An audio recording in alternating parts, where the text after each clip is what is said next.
ChatGPT gets many things wrong. That's why opinion matters. That's why sharing your point of view is more and more important. And if you do that very well, there's still room to become a journalist. Is there somebody you would love to have sit down across from you? Bernard Arnault? Yes, we have to get that for you. We got to manifest that for you. Do you have a recollection of a fashion show that really marked you? Shows where I cried. Oh, which shows did you cry? I'll tell you mine if you tell me yours.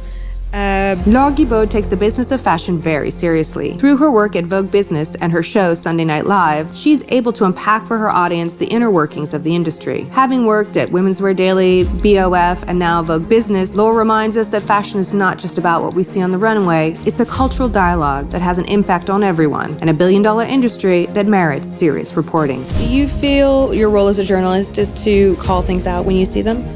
Do you think there needs to be a realignment in terms of where we are in the luxury space? Analysts call it greedflation. Greedflation. Ooh, that's a nice new word. term. Do you think that Paris is still the place you have to come if you want to be taken seriously in fashion?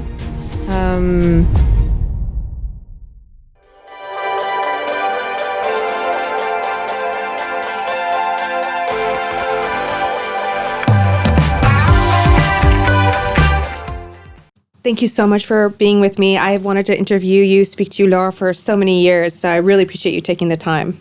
Thank you, Jessica. It's my honor. And you were supposed to come to my show a few years ago, number of years ago now. Yep. And it didn't work because of tech issues. I know. Those damn VPNs. Yes. No. So we're starting with my show, and then I'll come on yours next. I promise. That sounds good. It's a date. Your career is quite impressive. You were 5 years with Women's Wear Daily. You were the Business of Fashion's first Paris Correspondent.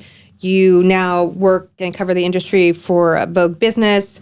Where did that passion or desire or interest in the fashion industry first start? That's a good question.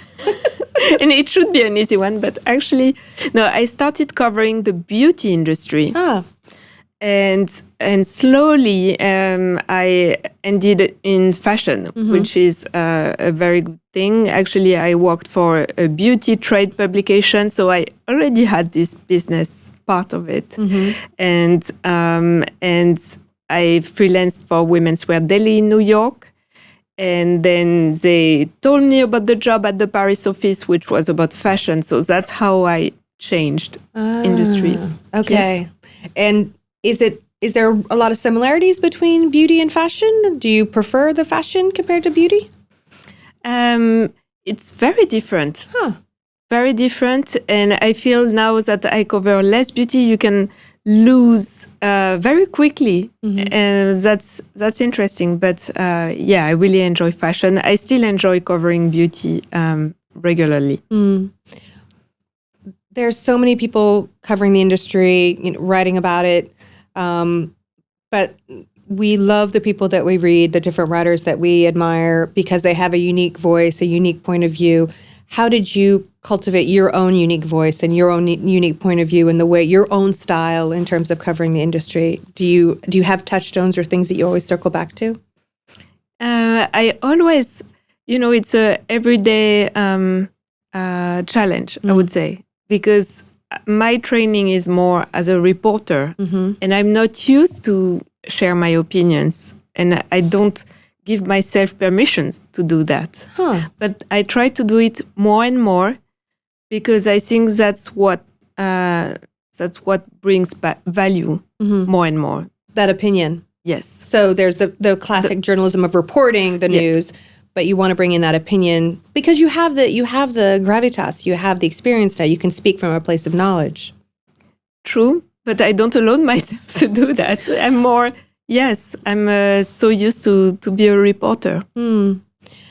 I have to ask because I have certain words that I use as crutches. So like I always seem to say, almost in every review that I do, like sartorial. That's the word that I use way too much. And I want to know, is there a word that you're like, I've used it again, I can't use that word again? Is there one that you always circle back to? I'll get back to you on that one. Okay, all right. There are many. Well, like you can't say like luxury counts because like that's not fair, but there's got to be something. But come back to me. Oh, luxury downturn. Luxury downturn? Yeah. or slow down. Unfortunately, these days we use it a lot. We're going to come back to that question. And musical chairs of designers. Also using a lot right now. Yeah. Very much so. Yeah. I have to ask you, because I see a lot of people come up to me and asking me advice about, like, I really want to do what you do. But I look at the landscape right now, and I don't know if I would recommend that somebody become a fashion journalist or a journalist in general right now. I don't know. How do you feel about the future of what we do as journalists, and even maybe more specifically journalists in the fashion space? I think with AI, ChatGPT gets many things wrong still. Yes. But it will get better and better in terms of fact-checking, we are not there yet. So I think that's why opinion matters. That's why sharing your point of view is more and more important. And if you do that very well, there's still room for to become a journalist. Okay. Yeah. I think that, I mean, yes, I agree. And the part of me that's hopeful is in agreement with that. But I am nervous about AI. I think it's learning so quickly. And then it feels like it's a snake eating its own tail, because then it's going to start referencing itself. But have you had that experience where you go right in the voice of Laure, and seen what they come up with? No, I've never done it. You've done it? I've done it. It is very scary. Yeah, I feel like I'm listening to my own voice coming back to me. It's quite disturbing. So enjoy that. While I'm still innocent. Exactly. You have done, hundreds of interviews with leaders in the industry. Is there still somebody on your bucket list of somebody you would love to have sit down across from you and, pick their brain? For my stories, my business stories, or for my show? Both. Yes, give me one for each. Bernard Arnault. Really? Yes, we have to get that for you. Yes. We got to manifest that for you. Okay. Let's manifest. And for my show, it's mostly fashion people. But sometimes I have guests who are not, there's some way a link, but not always. I would love to have Michelle Obama. I know it sounds cliche, and I'm sure every podcaster dreams to have Michelle Obama on their podcast, but that would be so good, no? It would, yes. Well, she just launched a podcast with her brother, so she's doing a lot of PR for that. So maybe this is the moment, the window of opportunity. And her stylist, Meredith Coop, is launching a book about her styles in October, November. Okay. So maybe that'll get you your in. Yeah. Okay. Fingers and toes crossed for you. Thank you. You often spotlight emerging designers. What draws you to a particular designer or brand where you're like, this is a person that I want to be on my show? I'm very grateful that this show has allowed me to build real friendships with young designers. So how do I decide who is going to come? Yeah. Is it who's available on that Sunday? It happens. Sunday is not the easiest slot, right? At 6 p.m. On a Sunday, yeah. Yeah. I get a lot. Come on with the kids. It's not easy.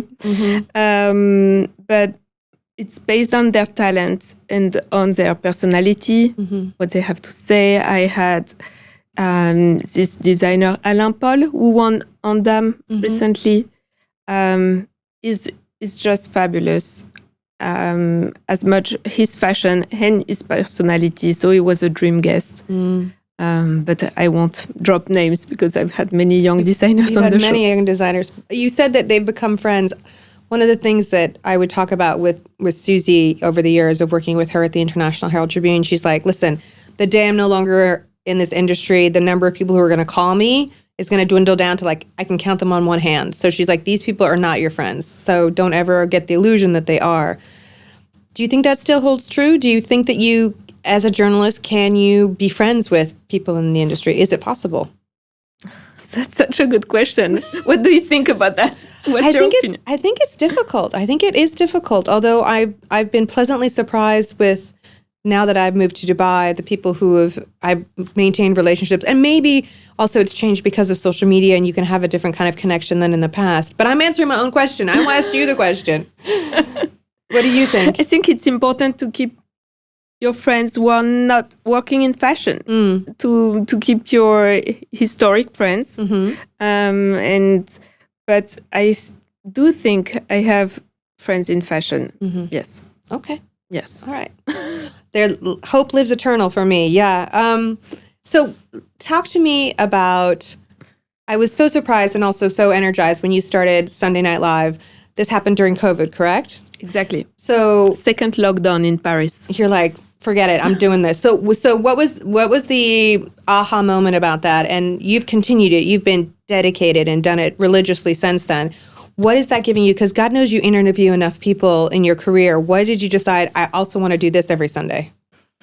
During COVID, I thought it was too depressing and we needed good vibes. And also I had many friends, entrepreneurs, who were struggling and female entrepreneurs. So in the beginning, I thought I would focus on my female entrepreneurs in my circle. And then I extended it because whenever I meet someone who I think is interesting, I want to invite them to the show. Sure. So it has become... and sometimes I'm told, oh, you need a focus, a good concept, because every podcast has a very narrow concept. Yeah. And mine is Sunday night. It's just a Sunday night, so we're just going to talk about anything. But what does it give you, the Sunday Night Live podcast? Is it because it's live? Is it because it's something separate from your daily life? What is the itch that it scratches for you, that particular podcast?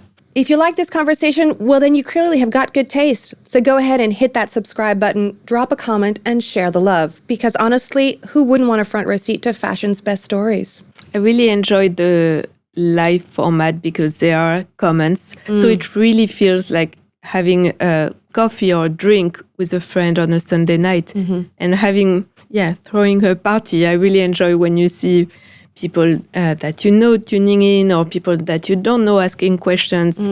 That's super nice and super friendly. And I think deep down, I've always had the Sunday night blues, and that's the best. That's the best fix. The antidote for the Sunday night blues is the Sunday Night Live. I love that.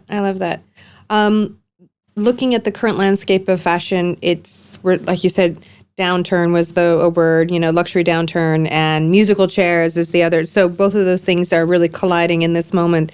How are you feeling about the fashion landscape? Are you really excited? Do you feel like we finally turned the page? What's your current feeling about the state of play, as it were? I think it's interesting because if you look at the numbers, we're still in an era of quiet luxury. Quiet luxury brands like Brunello Cucinelli, Loro Piana are still doing super well. But I think in terms of fashion, everyone is looking for what's next. And everyone was a little bit, we were very excited about Jonathan Anderson's debut show at Dior because there are new leads, some playful leads on what's next. We don't know, there's no big movement. Or maybe we just need a name because quiet luxury is quite striking. And we need a new name, a new something. Yes. Yeah, I think once we see what Mathieu does at Chanel, and between him and Jonathan, I think that's going to lay the groundwork for whatever this... I think after this season in September, October, we'll have a better sense and maybe we will come up with a new name. We definitely need a new name. I'm so tired of writing about the same things over and over again. Yes. Stealth wealth, quiet luxury. Yeah, all of those things.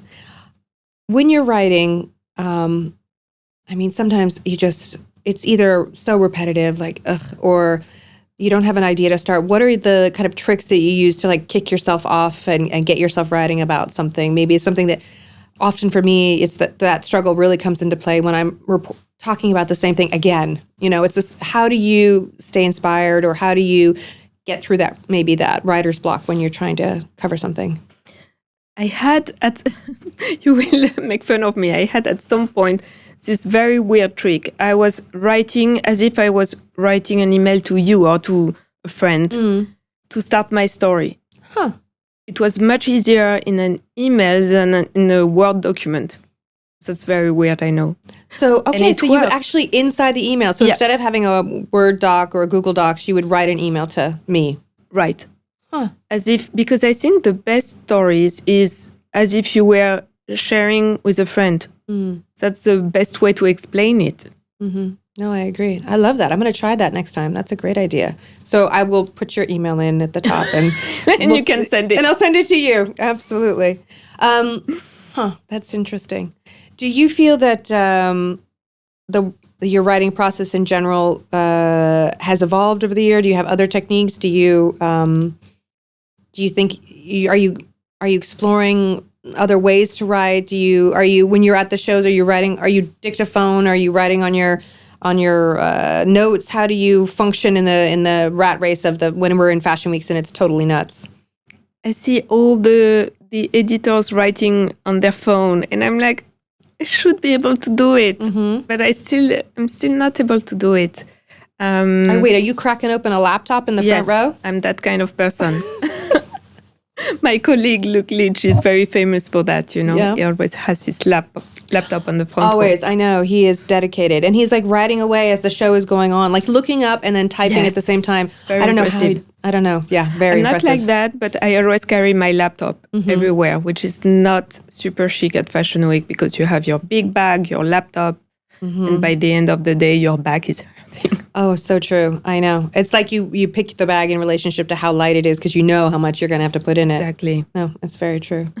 Talk to me about your interview strategy. So you're sitting down with somebody, you know, some people are always giving the same answers. There's some people that I know who I've seen them do the interviews and I've researched them, and you know that they're giving you a canned answer that they've said a million times, or it's somebody who's really shy and gives you one syllable answers. Like, how do you pull those people out or shift them to give you something new, something interesting? Like, what are your tactics?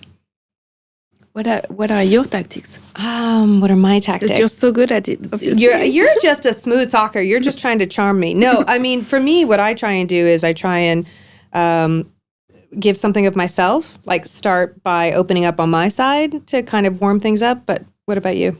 Yeah, actually, I don't think it's conscious on my end, but I think I do that too. Yeah. I don't think it's a strategy. I just do it naturally, speaking about me. What about in general in fashion? Do you have a recollection of a fashion show or an interview or an experience that really marked you, that kind of you before and you after, or that you kind of reference or have in the back of your mind as something that really kind of defined your experience within fashion? I don't know. The shows where I cried. Oh, which shows did you cry? I'll tell you mine if you tell me yours. Go on. Balenciaga, the show during when the war broke. So that was a very emotional one. I cried at the debut show of Alessandro Michele at Valentino. Really? Yes. Wow. I think it was a combination of the collection, but the music, the set is so good at creating a story, a whole universe. But now I notice that I tend to cry towards the end of Fashion Week because I'm super tired. You're exhausted, like anything. The emotions are just welling up under your, yeah. Even though the collection is super good, it's also a little bit because of exhaustion. No, I agree. What are yours? For me, one that really got me was Heider Ackerman's show just after he had been on the cover of Vogue with Lady Gaga, and it was, the music was, I think it was Sandman with Leonard Cohen, and they were all just walking out, and it was you could see like all of the stars were aligning in his career, and this was just this moment, and it just was so emotional. I just was like, and I think I spent all of my money and sold off my firstborn child to like afford pieces from that collection, because, I mean, it was just so moving, I mean, for me. And I think also, there have been some collections of Adabar Albaz over the years that have really moved me in ways, like his celebratory one, I think when he had his 10 years and he had, he started singing. I thought that one was that was an amazing one as well. Yes. What do you really fundamentally enjoy about what you do? What is the thing that just gets you up in the morning? Because I know what it's like to go to all the fashion weeks. I know what it's like to attend 8 shows a day and then to file and all of that. So you really have to love it. So for you, what is that thing is it the scoop? Is it the contact? What is the thing that I think I love the balance. I feel very fortunate of having this balance of fashion and business. And often after Fashion Week, we have the earnings season. So right now I'm in the earnings season and I enjoy it. Really? Yes, that I enjoy it me so much. Why does the earning? Because honestly, anything financial scares the bejesus out of me. I wouldn't touch that with a 10-foot pole. What is it about the earning seasons that you like? Because you really know what's going on. They can't hide it anymore. Yes. They try to hide it sometimes in the earnings release by saying, or not mentioning a brand, or that tells a lot. So you have to read between the lines. You're like a detective. Yes. Huh. All right. The detective in you. Got you.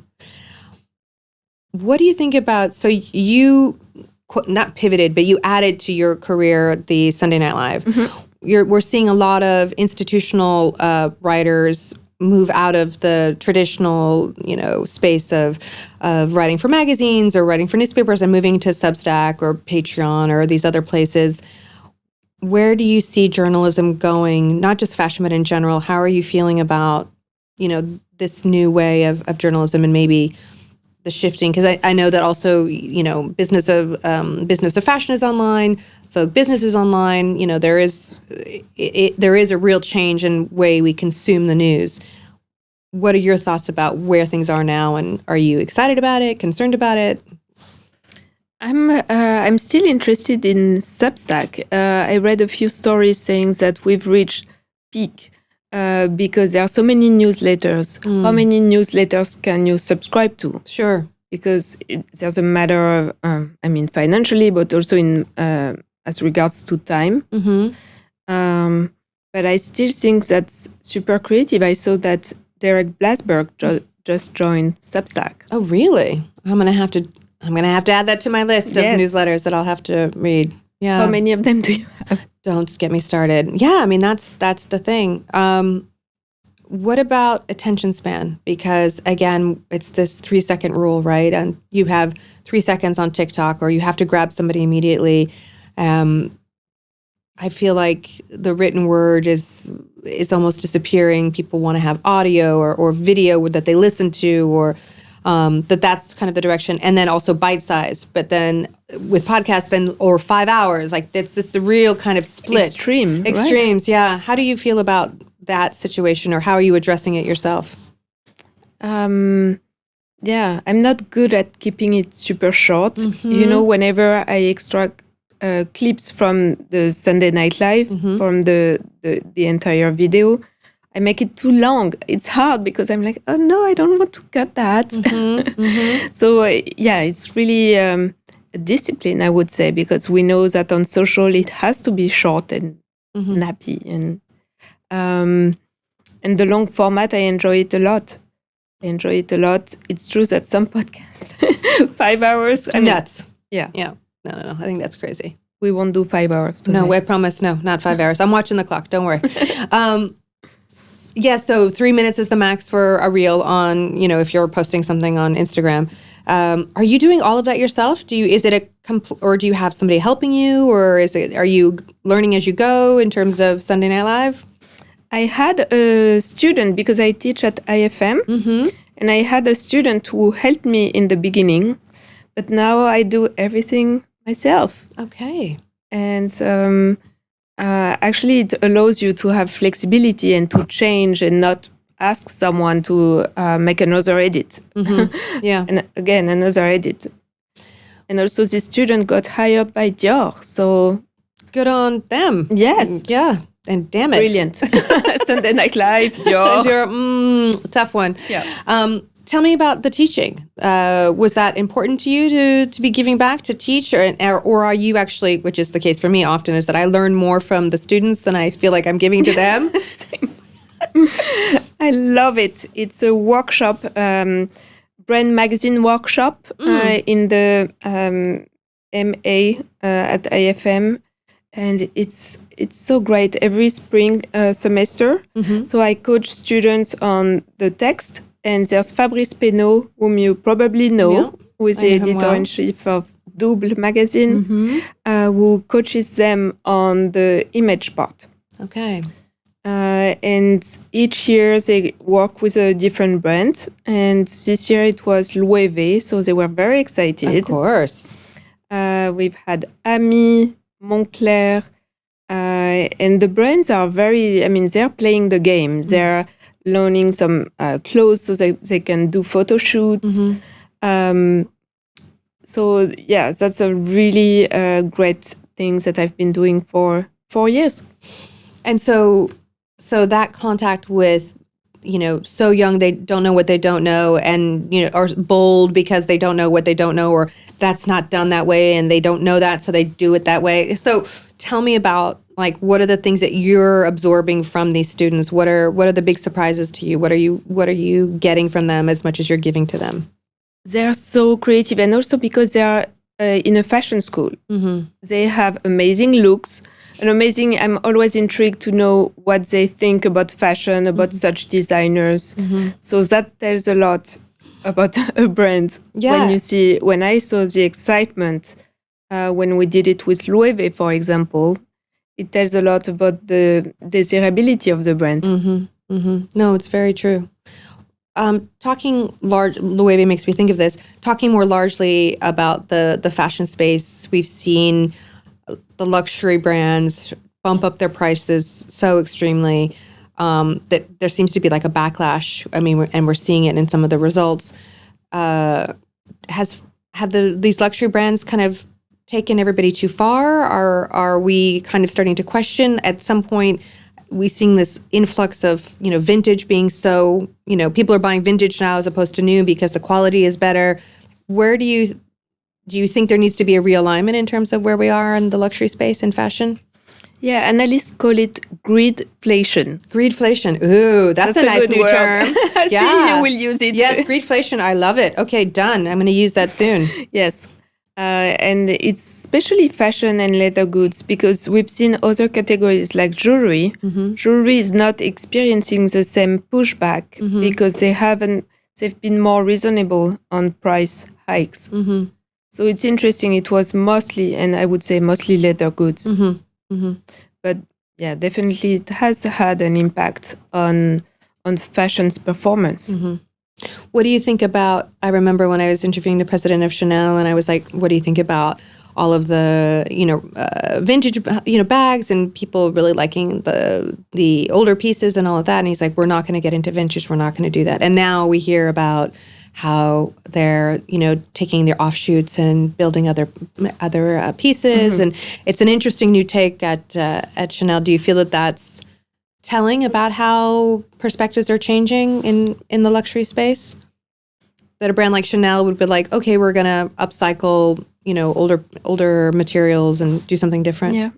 That Hermès sold a Birkin for 10 million. 10 million. And not to Hermès. Like, Hermès didn't buy it, which it went to somebody who's focused on the vintage market, which I thought was quite an interesting proposition, that they would not want to bring it back in-house. Yes. Well, probably the price was super high, but they can afford it. I know, if anybody. Yes. Hermès is doing super well. They continues to defy the odds every quarter. That's impressive. Yeah. But I think that that's also in relationship to the fact that their commitment to quality and slow fashion or stealth wealth is undeniable. And they control the growth, meaning they depend on the offer and not the demand. So basically you can predict the growth of Hermès depending on the growth of their production, which is 8% per year, approximately. Okay. And if you add price increases, you get the growth of the company, which is amazing to be depending on the offer and not the demand. That is very interesting. You definitely like to do the math calculations. Yeah, much more than me. Okay. When I'm in the fashion weeks, it's like, it's fashion week and my whole world is consumed by it, or fashion month because I'm going to all of the shows, right? But there is a world that doesn't care about fashion, or that it's outside the fashion space, or doesn't know that it's fashion week or couture week. How do you stay connected to that space, or how do you have your feet grounded, because it can be so intense and you think your whole world revolves around it? How do you kind of stop yourself short from, at the end of the day, it is fashion? During Fashion Week, it's really hard. Every season, I'm like, this season, I will have some tricks, but it always ends up a bit chaotic, I have to say. No, I don't have. I wish I could say I practice yoga every morning, not during fashion. No, impossible. No. What is the thing that you do to disconnect from work and lift your head up and out of it? Is it yoga? Yes. It is yoga. Okay. Yoga. Pilates or yoga? Both. Okay. Yeah. Okay. All right. Good on you. All right. What do you do? I'm super interested. No, I do Pilates and I do weightlifting. So weight training. Yeah. You got to keep tone to keep up. Go running from one fashion show to the other. Are you excited about this next chapter in fashion? Looking at all of these different new houses, are you concerned or excited or nervous? Part of me is a little upset that we're seeing so few women. Now we have, Marnie coming into play with. So we have two? Two? Yeah. Out of a dozen? At least. Yeah. I'm still excited. I think it will be a new momentum, and back to business. Analysts predict a rebound in 2026 towards Q2 2026, which is when the products we'll see in September will hit stores. Sure. So that will definitely contribute to the rebound. And if luxury gets better, I think everyone gets better, right? Everyone gets better. And maybe people will be able to do more than 3 shows before they're kicked to the curb to find somebody new and fresh and different. Yes, that would be good. Do you think that fashion brands, you see, it's always the usual suspects. It's very rare to see a new face. And then, of course, after what happened at Gucci, where they brought in a new face and it didn't go as they wanted to with Sabato, are brands skittish about risking with newer faces, do you think? What's his name? The new designer at Mugler, Michault Castro? Yes, I think that's right. So it's not a new face in the sense that he has 20 years of experience in the industry, in design studios, but we didn't know him. So I'm very excited to have a new name and to attend this show. What do you think is the biggest misconception about what your job is? What do people get wrong about what you do? Oh, I'm sure you have that too. Your life is so glamorous when you're on deadline at midnight and and you haven't, and you're basically eating what's ever left in your fridge and you've had too 4 late hours for of sleep. Deliveroo. Exactly, too late for Deliveroo. Oh my God, so many times. I can see it rings a bell. It resonates deeply within me. Yes. Was there ever a thought of doing something other than this? A different path for you? When I was a kid, I wanted to be an astronaut. And then my grandfather told me, no, you're short-sighted. You can't be an astronaut. So that's when I decided I'll become a journalist. And I was 7 years old. Really? So at 7, you wanted to be a journalist? Yeah. Huh. And so did you study journalism? Was it intentional all the way through then? Yeah. Okay. Wow. So it's hard to imagine another profession. What about you? Oh, I had no intention of going into journalism whatsoever. Really? Oh, no, I didn't study it. I studied political science. I wanted to run a small town in California. I wanted to be the mayor and do all of that, go into politics. But, there's a lot of politics in fashion as well. Oh, yes. Oh, my God, so much politics. We'll have to talk off camera about all of that. How do you feel? I found it very interesting when I was looking at couture that a good percentage of the couture houses that were showing were not from France, that, the MENA region, Asia, was taking up a good third of the calendar. How do you feel that the French brands or the fashion in general, or I think more specifically France, is faring against the rest of the world or the other fashion months? We're seeing this attempt at a rebirth in the UK. Do you think that Paris is still the place you have to come if you want to be taken seriously in fashion? Yes. Yeah. You're asking me? Me, the French journalist. What am I going to say? In Paris. Based in Paris. No, I do think Paris Fashion Week is so exciting. Mm-hmm. And I don't cover Milan Fashion Week. Well, sometimes, but not always, because I prepare for Paris Fashion Week. Sure. There's so much to prepare. Do you feel your role as a journalist is to hold the industry accountable? Like, do you feel that's important to you, that you need to call things out when you see them? Yes.